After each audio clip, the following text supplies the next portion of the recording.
Firman Tuhan pada bulan ini, saudara, dengan topik atau tema mengubah kemalangan menjadi berkat. Saudara, kemalangan, saudara, tentunya itu di setiap orang siapapun tidak menginginkannya terjadi di dalam hidupnya.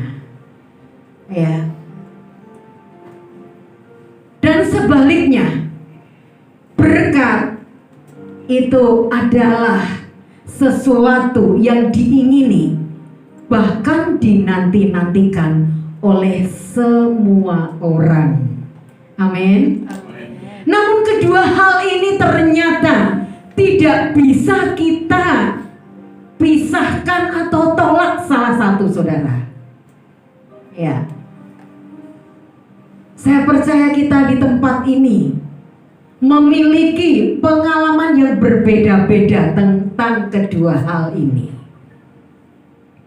Ya. Kemalangan ini dialami juga oleh semua orang. Atau ada yang di tempat ini yang tidak pernah mengalami, saudara? Halo? Ya, kalau di dalam definisi daripada kemalangan itu adalah rangkaian kejadian, saudara, yang mengakibatkan hasil yang tidak baik, yang menyedihkan, yang tidak enak, dan itu bisa dirundung juga dari kecil atau di tengah-tengah masa hidup kita. Tentunya keadaan yang tidak baik, yang menyedihkan, yang tidak enak ini, saudara, yang tidak bisa kita hindari di dalam hidup kita, ketika kita di dalam Tuhan, itu bisa diubah menjadi berkat. Amin. Ya. Karena memang sesungguhnya Tuhan menciptakan kita. Dia menginginkan semua yang baik dan baik yang kita alami. Kita akan membuka firman Tuhan. Kita akan sedikit membahas tentang satu pengalaman yang dialami seseorang yang mengalami buta sejak kecil, saudara. Yohanes pasal yang ke-9 ayat 1 sampai dengan ayat yang ke-7. Ya. Kita boleh membaca bersama-sama. 1, 2, 3. Ketika sedang lewat, dia melihat seorang yang buta sejak lahir. Para muridnya bertanya kepadanya, "Guru, siapakah yang berdosa, orang ini ataukah orang tuanya, sehingga ia dilahirkan buta?" Yesus menjawab, "Bukan karena dosa orang ini ataupun orang tuanya, tetapi supaya pekerjaan-pekerjaan Elohim dapat dinyatakan di dalam dia. Selama hari masih siang, aku harus bekerja pekerjaan-pekerjaan dia yang mengutus aku. Bila mana tiba, tidak seorang pun dapat bekerja. Selama aku ada di dunia, aku adalah terang dunia." Setelah mengatakan demi hal-hal itu, dia meludah ke tanah dan dibuatnya lempung. Lalu mengoleskan lempung itu pada kedua mata orang buta tadi. Dia berkata kepadanya, "Pergilah, basuhlah dirimu di kolam Siloam," artinya yang diutus. Kemudian ia pergi dan membasuh diri. Lalu ia kembali dengan melihat. Kalau kita baca, saudara, firman Tuhan, ya, kisah seorang yang buta di dalam kitab suci itu ada beberapa, ya. Beberapa kali juga Tuhan Yesus menyembuhkan orang yang buta. Namun saat ini kita akan belajar tentang seorang buta yang itu dialami sejak dia lahir. Ya. Jadi begitu dia lahir ke dunia, saudara, matanya masih merasakan sebuah kegelapan seperti ketika dia ada di dalam perut ibunya. Ya, dia tidak bisa melihat apa-apa.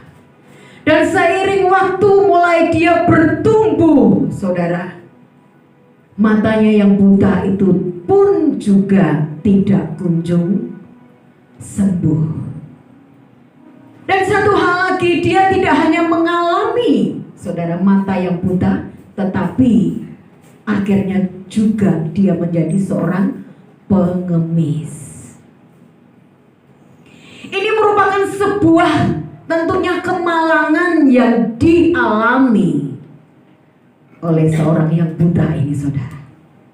Sudah buta dan kemudian jadi pengemis.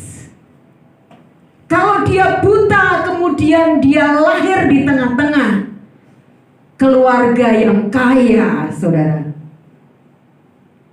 mungkin akan memiliki rasa yang lebih agak enak lah gitu ya. Ini lengkap, saudara. Dia sudah buta dan akhirnya juga dia harus menjadi seorang pengemis. Karena dia tidak bisa bekerja, karena matanya tidak bisa melihat.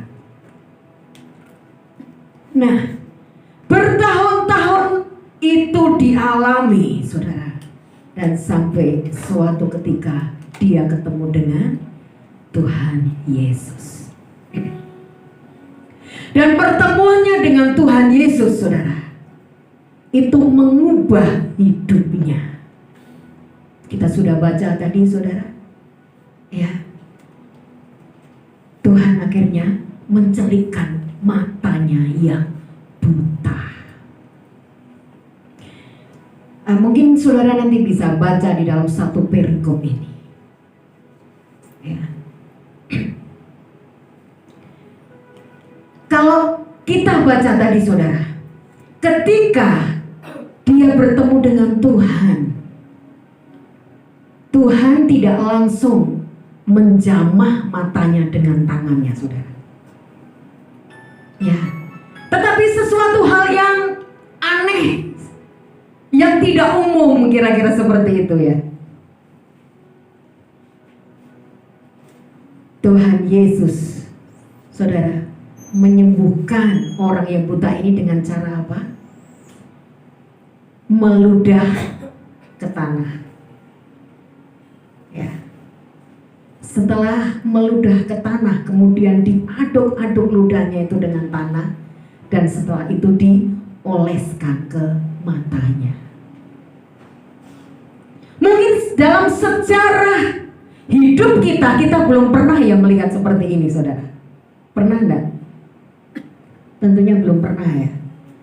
Mungkin kita lihat KKR atau hamba Tuhan yang dipakai Tuhan luar biasa, menyembuhkan seseorang dengan ludah dan tanah. Nah, di sini kita bisa, saudara, mengambil sebuah kesimpulan. Ketika seorang buta ini datang kepada Tuhan, saudara, dia merasakan sesuatu yang ajaib terjadi di dalam hidupnya. Perjumpaan dengan Tuhan itu begitu penting bagi kita, saudara.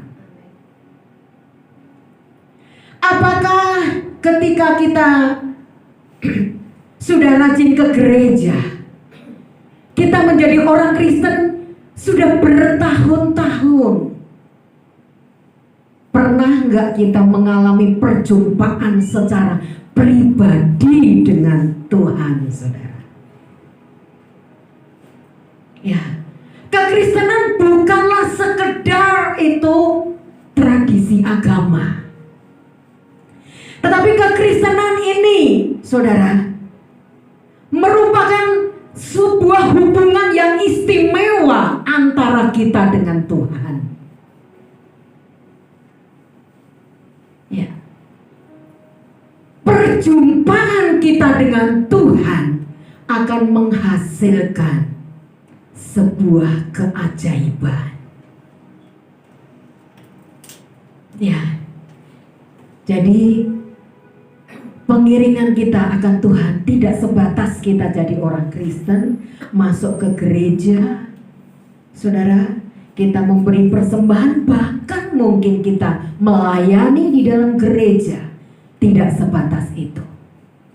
Tapi lebih daripada itu yang Tuhan inginkan, kita mengalami perjumpaan dengan Dia secara pribadi. Maka di sanalah akan terjadi sebuah keajaiban di dalam hidup kita. Yang kedua, saudara, kita lihat cara Tuhan tadi menyembuhkan ya orang buta ini, saudara. Ya. Tuhan meludah ke tanah, kemudian mengaduk-ngaduknya dengan tangannya, dan setelah itu dioleskan di matanya. Ini sesuatu hal yang rasanya itu tidak wajar, saudara. Sesuatu hal yang asing, yang aneh. Namun, saudara, dalam setiap kebutuhan kita, seruan kita, ketika kita datang kepada Tuhan, kita minta pertolongan kepada Tuhan.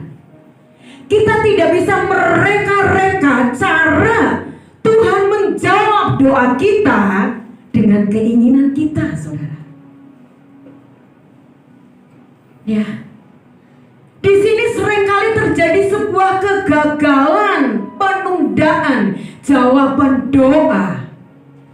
Karena seringkali kita menginginkan jawaban Tuhan itu seperti apa yang kita inginkan, bahkan kadangkala kita reka-reka dengan pikiran kita sendiri. Ketika kita datang kepada Tuhan, saudara, Tuhan rindu kita cukup percaya dan kita menyerah. Caranya bagaimana Tuhan akan menjawab, melepaskan kita dari kemalangan kita, saudara, itu adalah haknya Tuhan. Amin. Ya, kita tidak bisa mengatur Tuhan, tapi izinkan Dia yang bekerja. Tidak sedikit juga orang berkata, kenapa tidak kunjung juga jawaban doa kita itu kita alami, saudara. Tentunya pertanyaan ini seringkali timbul di dalam hidup kita. Dia akan bekerja sesuai dengan waktunya yang terbaik. Sebuah rumah ketika dibangun, saudara, tentunya tidak langsung mendirikan dinding, tiang, dan lain sebagainya. Tapi harus terlebih dahulu membangun pondasinya. Pondasi begitu dibuat, itu tidak langsung juga bisa dibangun. Tapi tunggu pondasi itu jadi kering benar-benar, saudara. Untuk menunggu kering ini perlu waktu. Ya, semakin kering semakin baik. Ya, dan akhirnya baru dibangun rumah dan menjadi rumah yang kuat dan kokoh. Seiring dengan pengiringan kita, pengalaman kita dengan Tuhan, pengenalan kita dengan Tuhan, saudara, di sanalah Dia sedang mempersiapkan kita, saudara, untuk kita dapat memahami kehendak-Nya. Ya, sampai akhirnya Dia menyatakan keajaibannya di dalam hidup kita dan menjawab doa kita. Ya, Tentunya di sini diperlukan sebuah ketaatan. Ya. Kalau kita baca selanjutnya, saudara. Ya. Dan juga di sini ayat yang ke-7 ya. Orang buta ini setelah diolesi matanya dengan ludah dan tanah tadi, saudara, setelah itu dia disuruh basuh mukanya, saudara. Ya. Tanpa komentar apapun, walaupun mungkin ada pertanyaan di dalam hatinya, dia melakukan seperti yang Tuhan perintahkan. Artinya apa? Ada ketaatan yang dia lakukan, saudara. Ya. Ketaatan ini akhirnya mendatangkan mujizat. Memang kadang tidak mudah untuk kita dapat, saudara, melakukan sebuah ketaatan kepada Tuhan, kepada firman-Nya. Karena seringkali logika kita yang berbicara, bahkan pengertian kita, saudara, yang seringkali mengendalikan kemauan kita. Tapi apa yang menjadi kehendak dan maunya Tuhan, ketika kita menyikapi dengan sebuah ketaatan, saudara, maka pasti mendatangkan mujizat. Jadi yang pertama, saudara, perjumpaan dengan Tuhan itu akan menghasilkan sebuah keajaiban.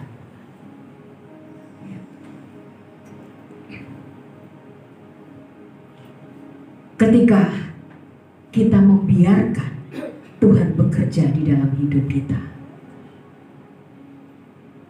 kita tidak mengatur Tuhan, saudara, maka Dia, saudara, akan menjawab doa kita.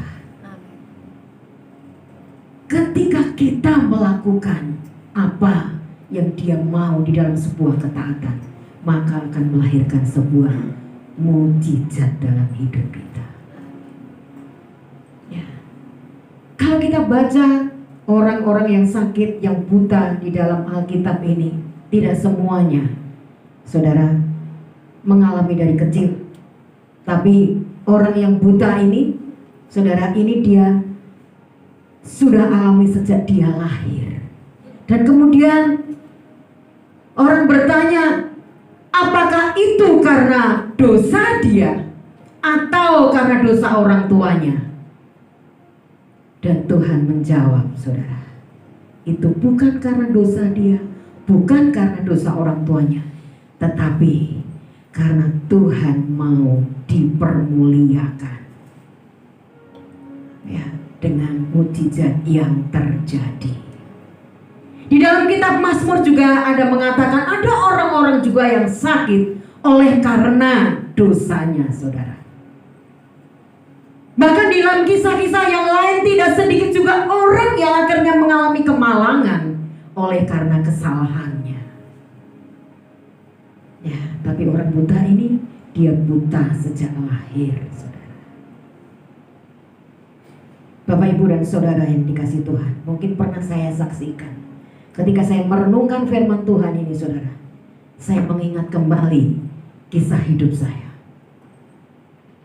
Ketika saya dilahirkan dalam keadaan tidak bernyawa, tidak ada tangisan, badan yang biru, dan akhirnya kemudian mujizat terjadi, bisa hidup, dan setelah itu saya bertumbuh, saudara, ya, di dalam kemalangan. Kenapa? Karena saya sakit-sakitan. Orang di sana sini memanggil saya Biteng dalam bahasa Jawa, dalam bahasa Indonesia atau lidi, karena saking kurus, tinggal tulang dan kulit, saudara. Ya, karena saya lahir dengan membawa genetika atau warisan dari bapak saya penyakit asma. Ya. Saya berpikir masa depan saya pasti suram. Ya, karena keadaan yang begitu tidak enak saya alami. Tiba-tiba tidur tengah malam bisa kambuh. Saudara, tiba-tiba ke sekolah, begitu pulang di tengah jalan bisa kambuh. Terus itu saya alami, saudara. Bahkan saya ingat sekali ketika saya pergi mengunjungi keluarga dan di sana tiba-tiba kambuh. Itu tidak hanya sekedar sesak ya, saudara. Itu sampai bunyi kayak kucing. Ngik, ngik, ngik gitu, saudara. Ya, selain saya merasa menderita, malu. Asal dilihat orang malu. Saudara, sampai saya mulai remaja, orang banyak menghindari saya karena penyakitan. Dan adik bapak saya yang terakhir juga meninggal karena sakit asma ketika dia masih muda, saudara. Kemalangan yang saya alami ini sungguh membuat saya sekali lagi merasa tidak punya masa depan. Namun di tengah-tengah keadaan yang seperti ini, saudara, ya saya diajak oleh seorang teman, ayo ikut persekutuan. Ya, saya mulai datang ikut persekutuan yang awalnya menurut saya itu aneh. Apa orang Kristen itu kok nyanyi tepuk-tepuk tangan? Nanti ada yang nangis, ada yang lompat-lompat. Bagi saya itu aneh, karena di gereja kami tidak ada seperti itu. Kalau nyanyi itu mesti pakai kidung pasamuan ya, atau kidung jemaat. Tapi seiring waktu terus saya mengikuti, dan intinya ketika saya mengalami perjumpaan dengan Tuhan, saudara, ada sesuatu yang lain, keajaiban Tuhan kerjakan. Apakah waktu itu langsung? Tidak. Berangsur, saudara, sampai saya merasakan kesembuhan dan mujizat itu secara sempurna.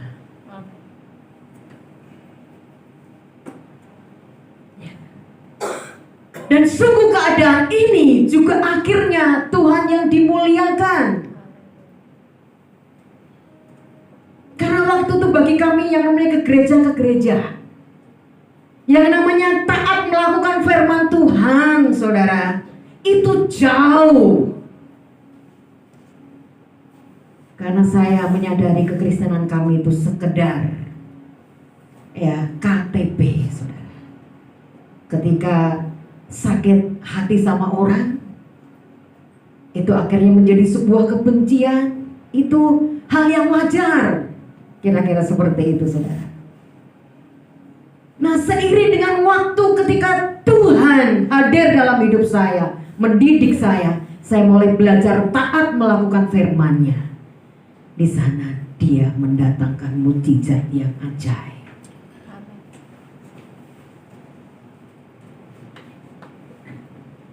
Bapak Ibu yang dikasihi oleh Tuhan, sejauh mana saat ini harapan doa kita dalam setiap situasi-situasi, keadaan-keadaan yang tidak enak yang terjadi di dalam hidup kita alami. Tuhan rindu untuk kita terus mengalami perjumpaan dengan Dia.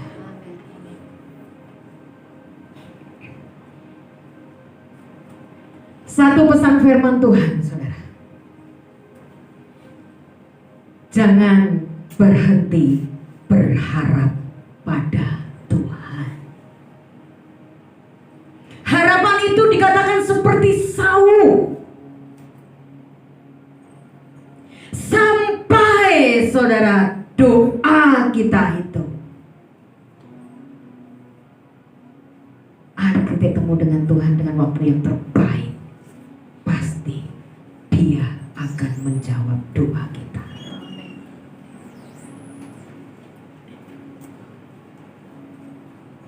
Tidak sedikit orang, juga orang yang kadang lemah, saudara.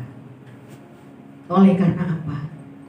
Jawaban doa itu tidak kunjung datang. Ya. Bahkan tidak sedikit orang juga yang akhirnya menyerah. Ya sudahlah, tidak usah berdoa lagi. Ya sudahlah, cukup begini saja, tidak usah berdoa yang menaikkan seruan yang besar-besar lagi kepada Tuhan. Saudara. Dan akhirnya menyerah. Dan kemudian imannya mengalami stagnasi. Saudara. Kenapa?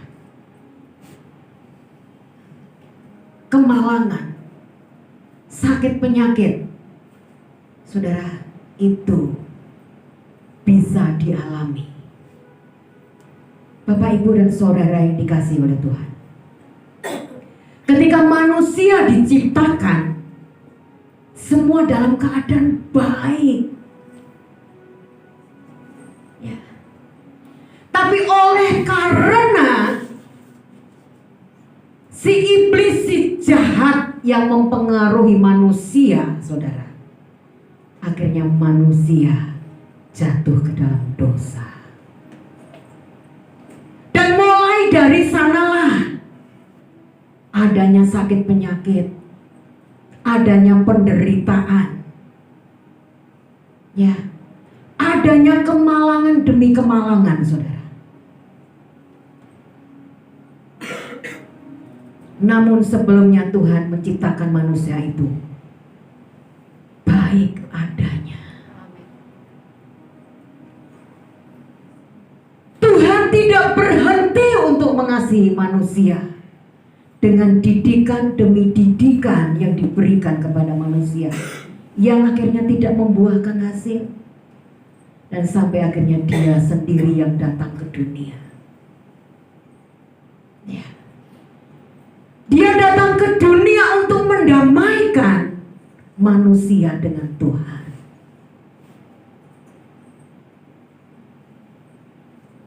Bahwa sesungguhnya keadaan apapun yang sedang kita alami, saudara, mungkin kita mengalami kemalangan atau pernah mengalami kita kemalangan atau keadaan yang tidak baik.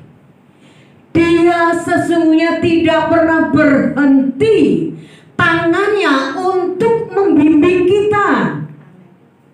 Dia akan terus mengarahkan kita, saudara, kepada rancangannya yang ajaib.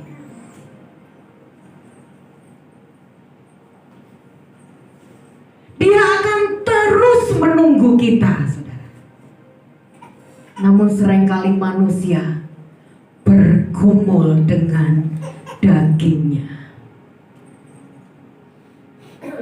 bergumul dengan dunia ini, saudara.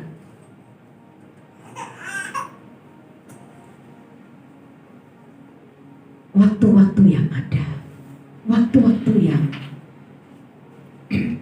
Dia sediakan. Firman Tuhan berkata, waktu-waktu ini adalah waktu-waktu yang jahat.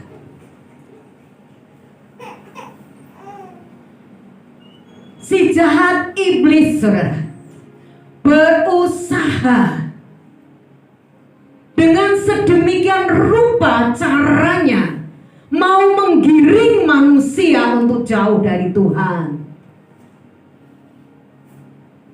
Mungkin kalau diserang kuasa kegelapan sadar, wah itu kuasa gelap dijauhi. Walaupun juga kadang orang Kristen masih ada yang bersekutu dengan kuasa gelap, saudara. Tapi ketika mulai si jahat bekerja dengan ilah-ilah zaman, digiring dengan begitu halus, saudara. Ya. Sampai akhirnya manusia, umat Tuhan, saudara, lebih fokus kepada dunia ini daripada ke Tuhan. Karena apa? Karena ada selubung yang menutupi mata Harun, mata rohaninya. Selubung itu berupa apa? Berupa ilah-ilah zaman ini, saudara. Bahkan sering kali banyak umat Tuhan tidak memahami bahwa ukuran materi itu adalah ukuran keberhasilan. Ya.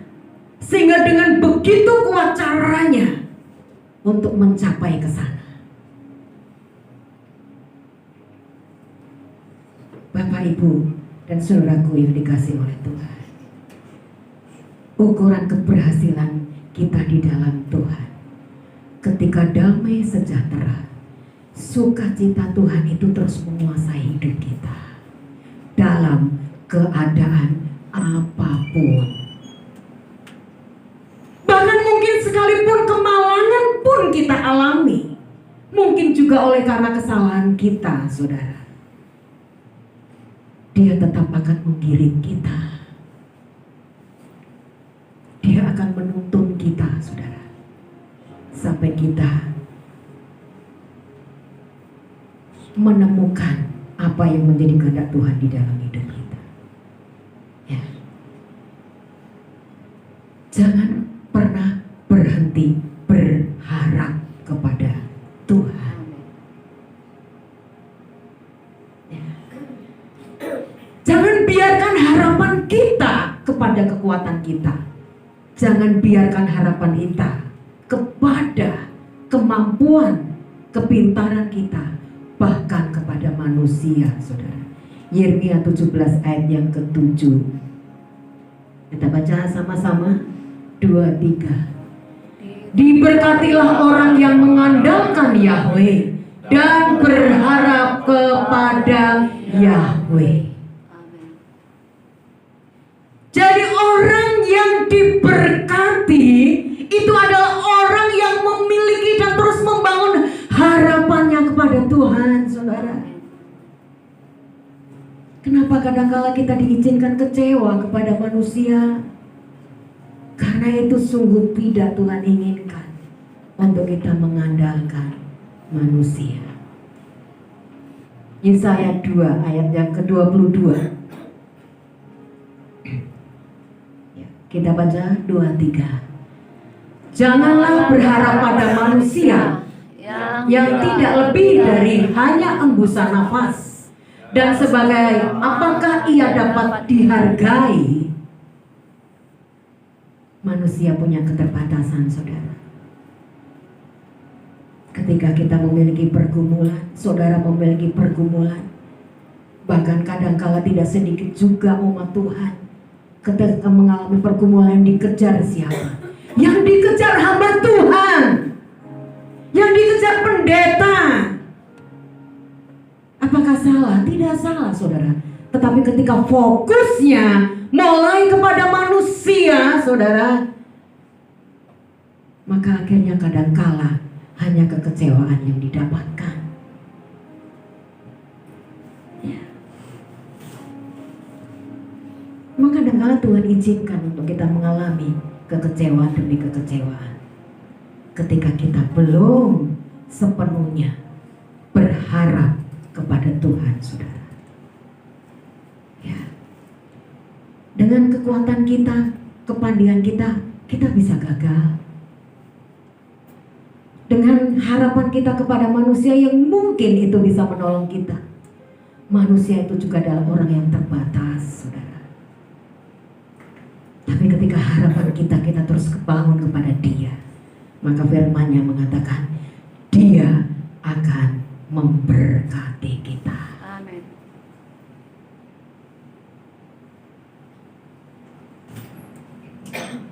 Mazmur 147 ayat yang ke-11. Saya minta salah satu untuk boleh membacakan. Mungkin Bapak Barus boleh bacakan? 147 ayat yang ke-11.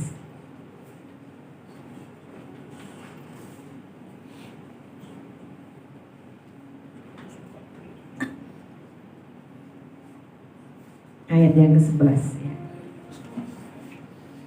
Mazmur 147 ayat yang ke-11. Yahweh berkenan kepada orang yang takut kepadanya, orang-orang yang berharap akan kasih setianya. Ya, kita selalu ingin hidup kita berkenan kepada Tuhan. Amin. Amin. Amin. Ya, karena ketika kita berkenan kepada Dia, sudah otomatis hidup kita tuh menyenangkan Dia. Saudara,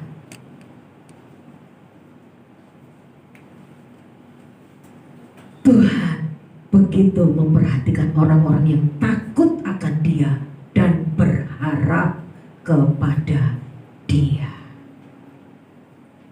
Saudara dan saya ketika mengalami kesulitan, bahkan mungkin rasanya kita kok ketemu jalan buntu, satu langkah yang Tuhan inginkan, saudara, kita datang kepada Dia, kita berharap kepada Dia. Haleluya. Mazmur 43 ayat yang kelima. Ya, ayo kita baca lagi sama-sama 2-3. Mengapa engkau tertekan hai jiwaku, dan mengapa engkau gelisah dalam diriku? Berharaplah kepada Elohim, sebab aku akan senantiasa memuji Dia, penyelamatku dan Elohimku. Kadangkala itu wajar ya saudara, ketika kita diperhadapkan dengan masalah dan situasi gak enak, ya akhirnya hati kita menjadi sedih, saudara, bahkan menjadi galau. Pemazmur mengatakan, ya, mengapa engkau tertekan hai jiwaku? Mengapa engkau gelisah di dalam diriku? Saudara pernah mengalami hal seperti ini? Jawabannya dengan senyuman. Mungkin pernah ya. Saya pernah saudara. Bahkan mungkin berulang-ulang kali. Ada kegelisahan. Rasanya ada tekanan saudara. Dan lebih lanjut lagi, kalau sampai akhirnya kita tidak paham, mulai kita bersungut-sungut, mulai kita menyalahkan hamba Tuhan, menyalahkan gereja, menyalahkan Tuhan. Lebih parah lagi saudara, ya. Pemazmur mengajari kita ketika keadaan itu sedang terjadi saudara, maka dikatakan, pujilah Tuhan hai jiwaku. Keadaan ini jangan kita ikuti saudara, untuk kita terus menerus gelisah, terus menerus kita galau, ya. Tetapi satu langkah yang kita kerjakan, kita terus puji Dia, Amin. berharap kepada Dia, Amin. sebab di sanalah pertolongan kita Amin. datang, saudara. Ayat yang terakhir masuk Mazmur 34 ayat ke-19 sampai ke-20. Ya, kita baca sama-sama. Yahweh itu dekat kepada orang-orang yang patah hati, dan Dia menyelamatkan yang remuk jiwanya. Banyak kemalangan orang benar, tetapi Yahweh melepaskan dia dari semuanya itu. Amin. Amin. Saudara, ketika kita memahami firman Tuhan ini, saudara, keadaan atau kemalangan yang kita hadapi, saudara, keadaan yang tidak enak kita hadapi, persoalan yang kita hadapi, dan kemudian kita bawa kepada Tuhan dengan hati yang hancur, ya, maka Dia pasti akan datang menolong kita. Amin. Ketika kita mencurahkan isi hati kita kepada Dia, saudara, ya, namun juga tidak sedikit orang, bahkan umat Tuhan ketika punya masalah,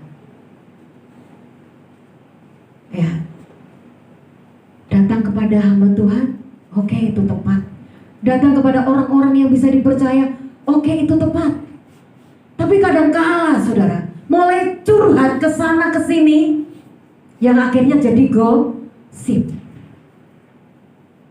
Karena curhatan itu kadang-kala ingin mempertahankan pendapatnya saudara, supaya mendapatkan sebuah pembelaan dari manusia. Tetapi ketika kita datang kepada Tuhan, Dia Bapa yang Maha Tahu. Amin. Tidak ada kesempatan kita untuk membela diri kita, namun kita akan membiarkan Dia yang Maha Tahu. Bahkan sampai di lubuk hati kita, Dia yang tahu karena Dia saksi hidup kita saudara. Amin. Maka ketika kita datang kepada Dia dengan hati yang begitu terbuka, ini Tuhan aku, ini Tuhan kesalahanku, ini Tuhan kelemahanku, aku hanya mau berharap kepada Engkau. Saudara, maka dikatakan bahwa orang benar, bahwa Dia, saudara, Bapa Yahweh akan melepaskan kita dari keadaan yang tidak baik. Amin. Seberapa banyak saat ini saudara yang memiliki pergumulan, dan pergumulan saudara belum dijawab? Rupanya cuma saya saudara di gereja ini. Haleluya. Nanti saya boleh belajar kepada saudara. Saya sendiri yang angkat tangan. Saudara, ayo kita bangun. Jangan biarkan harapanmu itu pudar kepada Tuhan, Haleluya. tapi terus berharap kepada Dia dengan ketaatan yang kita lakukan untuk Dia. Maka Dia dengan tangan yang terbuka menunggu kita saudara, dan kita akan melihat keajaiban terjadi di dalam hidup kita. Amin. Kemalangan Tuhan bisa ubah menjadi berkat. Haleluya. Ya. Karena memang sesungguhnya Tuhan tidak menciptakan kemalangan. Tuhan tidak menciptakan persoalan, saudara. Tapi toh itu ketika Tuhan izinkan terjadi, Dia sanggup mengubahnya untuk menjadi berkat. Amin. Karena di ujung, di balik setiap tetesan air mata kita, di sana ada berkat Tuhan yang menanti. Amin. Di sana ada pelangi yang menanti kita, saudara. Di balik mendung hujan ada pelangi, saudara. Amin. Bapa Yahweh memberkati kita semua.